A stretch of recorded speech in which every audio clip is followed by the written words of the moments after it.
Hey there fellow REIT investors, welcome back to the channel. If you've been following me for a while, you'll know I often call the US 10-year Treasury yield my personal fear index for REITs. Why? Because whenever it shoots higher, REITs tend to struggle, borrowing costs rise, valuations compress, and dividend yields suddenly don't look so attractive compared to risk-free Treasuries. But something interesting just happened that I thought I must make this midweek video. After months of hanging above 4%, the US 10-year yield has finally dipped below that mark. When my fear index falls, does it simply mean REITs are entering a friendlier environment? In today's video, I'll explain why this drop matters, what it means for REITs globally, and more importantly, the direct implications for Singapore REITs. We'll also look at which REITs might benefit most, and how I'm personally positioning my portfolio. Before we dive in, the usual disclaimer: this video is for informational purposes only and not financial advice. Always do your own research and consult a licensed financial advisor before making any investment decisions. I own some of the REITs discussed today, but remember, what works for me might not work for you. Alright, let's get into it. Why the 10-year Treasury is my fear index. The US 10-year Treasury yield is arguably the most important number in global finance. It influences mortgage rates, corporate borrowing, equity valuations, and yes, REITs. When the 10-year shoots above 4% or even 5%, it usually means the bond market is worried about inflation, the Fed staying hawkish, or sticky high rates. For REITs, that's a nightmare scenario. Every refinancing gets more expensive, property valuations get discounted harder, and suddenly a 6% REIT yield doesn't look too compelling if Treasuries are paying 4.5%. That's why I call it my fear index. It's not a perfect predictor, but it's a simple gauge. When the yield climbs, I get more cautious. When it falls, I start to breathe easier. Right now, we've just seen it dip below 4% after a long time. And that's significant because in this cycle, 4% has been something of a psychological dividing line. Above 4%, REITs struggle to get attention. Below 4%, investors may start reconsidering them as attractive yield plays. Why the drop below 4% matters for REITs. So what does this move really mean? Let's break it down. First, borrowing costs. REITs are debt-heavy vehicles. The average Singapore REIT runs gearing of about 38% to 43%, which means they rely on cheap funding to support acquisitions and distributions. When the benchmark 10-year falls, it filters into lower swap rates, lower refinancing costs, and ultimately more distributable income. In fact, average funding costs across S-REITs have already come down by around 10 basis points quarter on quarter. That may sound small, but across billions in debt, it translates into millions in savings. Second, yield spreads. CICT is yielding about 5%. That's a 1% spread over Treasuries today. Not massive, but remember, just a few months ago Treasuries were yielding close to 5%, wiping out REITs' relative appeal. Now with Treasuries below 4%, the gap is widening again, and that could be the spark investors needed. Third, property valuations. Lower long-term yields reduce the discount rate applied to future rental cash flows. That lifts net asset values. Many REITs are still trading at around 0.9x book value, so there's room for re-rating if yields remain low. So in short, falling yields bring down financing costs, improve relative attractiveness, and support asset values. All three are clear positives.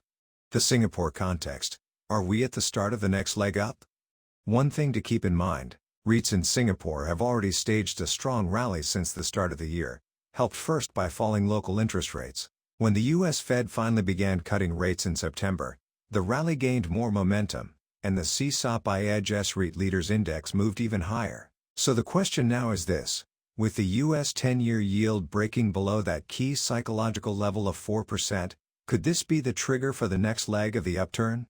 Historically, big moves in the US 10-year have acted as inflection points for REITs globally, not just in the USA.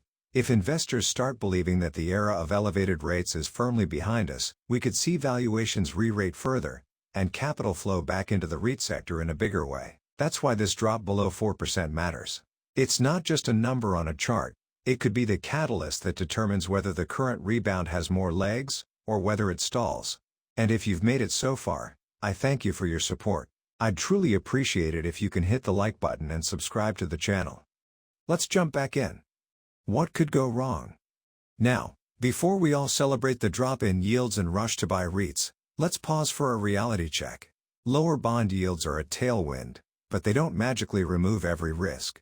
First, the global economy is still fragile. The reason yields are falling is partly because inflation looks under control, but also because bond investors are increasingly pricing in weaker growth. If the US slips into a sharper slowdown, or if Europe and China continue to drag, lower financing costs don't help much if tenants are struggling to pay rent or if new leases are signed at lower rates. That's the key risk for overseas-focused S-REITs like Prime, Manulife US, or even CapitaLand China Trust. Second, let's not forget the risks at home in Singapore. Even Singapore-focused REITs, which many investors see as safe havens, aren't immune. Yes, suburban malls like those owned by Fraser's Centrepoint Trust are more resilient, but retail sales growth has softened, and households are tightening discretionary spending under inflationary pressures. On the office side, CapitaLand Integrated Commercial Trust has shown strong reversions, but Singapore's CBD office supply pipeline in the coming years could bring more competition. Hospitality REITs like CDL Hospitality Trust may benefit from tourism, but a global recession would put pressure on travel demand again. Third, refinancing risks are still very real. Yes, yields are falling, but the absolute cost of debt is still higher than what REITs were used to 5 years ago. Many S-REITs locked in loans at ultra-low rates around 2%. Even refinancing today at 3.5% is a jump that eats into distributable income. Lower yields help, but they don't bring us back to the 2020 era of cheap money. So, while I'm positive that my fear index falling below 4% is a big relief, I'm also very aware that it's not a silver bullet. Investors who jump in expecting an immediate REIT bull run may be disappointed if property fundamentals stay sluggish. The Dividend Uncle's take. So where does all this leave us? Yes, the US 10-year yield falling below 4% is great news. It's my fear index dropping, and it removes a huge headwind for REITs. Financing costs will ease, yield spreads look attractive again, and valuations have room to re-rate. That's the core message of today's video. But let's be clear, lower interest rates are not the be-all and end-all for REITs. Interest costs are just one side of the equation. You can have cheaper debt but still face big challenges if retail sales growth is sluggish, if new office supply is coming into the market, or if tenants are struggling in a weaker economy. Even Singapore-focused REITs, which many people treat as safe havens, are not immune to those risks. And then there are the idiosyncratic risks of individual REITs. Suntec REIT, Lend-Lease Global Commercial REIT, are just some of the REITs I discussed last week. Watch it if you have not. Even a blue chip like Mapletree Logistics Trust isn't risk-free. While it benefits from strong demand for warehouses, trade volumes in Asia have been slowing, and any prolonged downturn in exports could still dent rental growth. The point is, while the macro environment is turning supportive, we can't ignore the fundamentals or the discipline of each REIT's management team. Lower rates give this sector breathing room, but they don't guarantee strong distributable income growth or eliminate execution risk.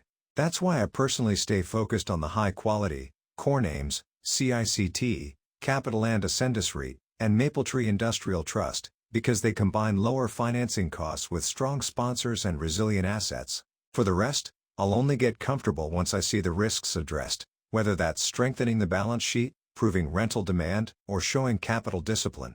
So, what's the lesson today? My fear index, the US 10-year Treasury yield, has dropped below 4%. That's a green light for REIT investors. Financing costs are set to fall, spreads are improving, and valuations have room to re-rate. It doesn't solve every problem, but it removes one of the biggest obstacles we've faced in the past 2 years. So what about you? Do you think this break below 4% marks the start of the next big REIT rally, or is it just a temporary dip? Let me know in the comments. I'd love to hear your take. Until next time, stay patient, stay disciplined, and keep chasing those dividends.